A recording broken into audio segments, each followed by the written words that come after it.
we flag them down? Maybe they know something. No one in that car! Mom, I knew that. This car. Go.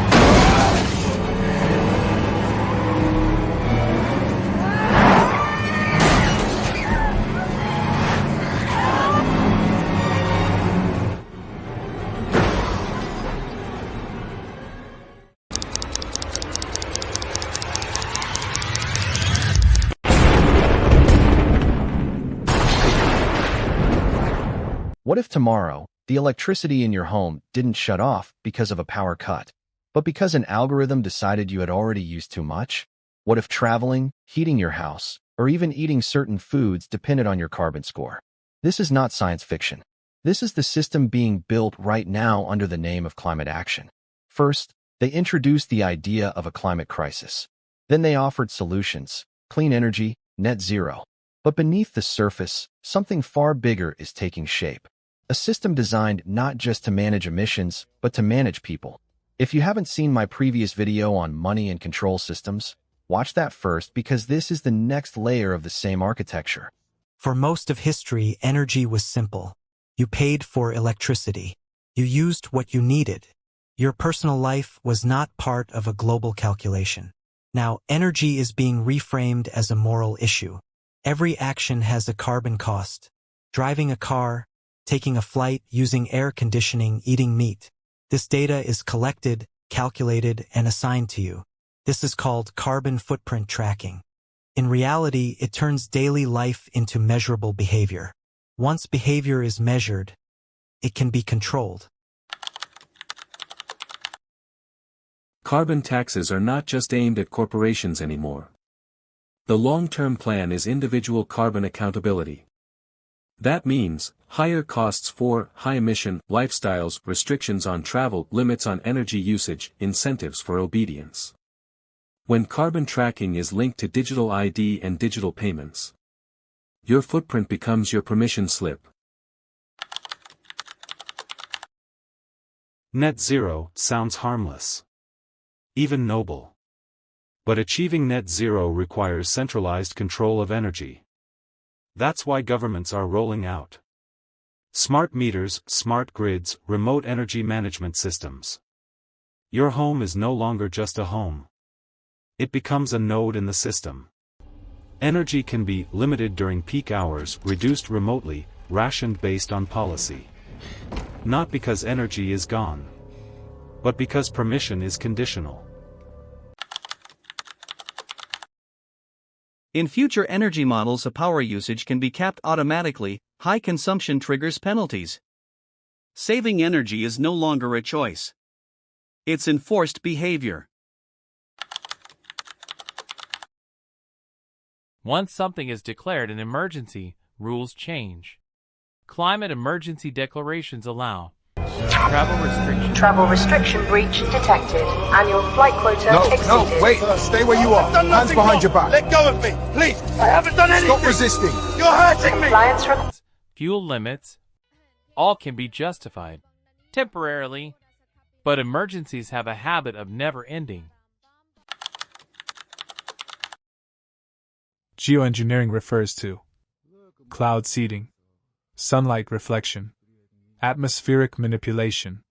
These are promoted as last resort climate solutions. Ever wonder why the sky looks fake? You mean the lines? Planes leave those. It's just condensation, right? That's what they want you to think, rookie. Those aren't vapor trails. They're chemtrails, aerosolized metals sprayed into the atmosphere. Aluminum, barium, strontium. Wait, but why would anyone do that? Depends who you ask. Some say weather control, some say population control. But here's the one they don't even hide anymore. They're planning to block the sun. What? So you're telling me they want to play God with the sun? It's called solar geoengineering. The plan? Spray reflective particles in the stratosphere to cool the planet. And guess who's behind it? Bill Gates? Bingo. He funded a Harvard project called Scopex meant to test sun-dimming tech over Sweden. It got paused after public backlash, but they never canceled it. And now it's framed as climate science. But no one voted to put Earth inside a Petri dish. This isn't science. It's a global science fair, and we're the test subjects. But wouldn't blocking the sun destroy crops, ecosystems, everything? Yeah, especially with the heavy metals they put in the mix. Less sun, less food, less photosynthesis, more sickness, and total dependence on centralized systems. Exactly. If they can control the sun, they control life itself. First, they took your land, then your water, then your freedom. Now, they're coming for the sky. Look up before it's all gray. Today it's clouds, tomorrow no sunrise. And you thought Mr. Gates just wanted to fix your computer? And 25,000 acres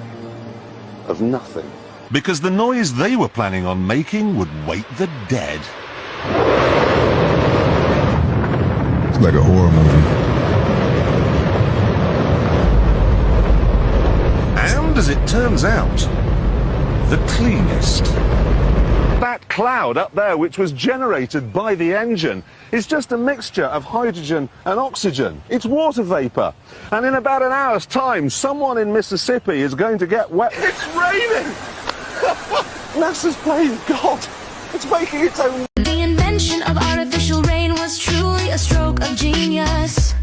Just fire a few rockets into the sky and it starts to rain. So how does this work? Clouds are basically tiny water droplets floating in the air. They don't fall because the droplets are simply too small. The purpose of launching rockets is to make those droplets bigger. Inside the rockets are catalysts like dry ice, silver iodide, and sodium chloride. Their crystal structure is hexagonal, just like ice, so they can act as condensation nuclei. When water droplets come into contact with these substances, they begin to condense on them, gradually growing larger. Once the droplets become big enough, they can overcome the updraft and air resistance, eventually falling to the ground as rain. And it's not just rockets, we can also use airplanes carrying catalysts, spraying them directly into the clouds to achieve the same effect of artificial rainfall. Geoengineering, where they're dropping nano aluminum from the atmosphere, and it goes into the nose, it goes directly into the brain, and it goes to the part of the brain that is most affected in Alzheimer's disease. I warned of that. I said, if you do that, they're going to have increased Parkinson's and Alzheimer's, and both have increased significantly since they've been doing this on a large scale. But think carefully. Who controls the weather? Who decides when it's used? Who bears the consequences? Nature itself becomes managed infrastructure. Now let's connect climate control to how you live and move. This is where the system becomes physical. A smart city is built on cameras, sensors, artificial intelligence, data collection. Traffic, electricity, water, homes, transport, people. Everything is connected. Efficiency is the promise. Surveillance is the foundation.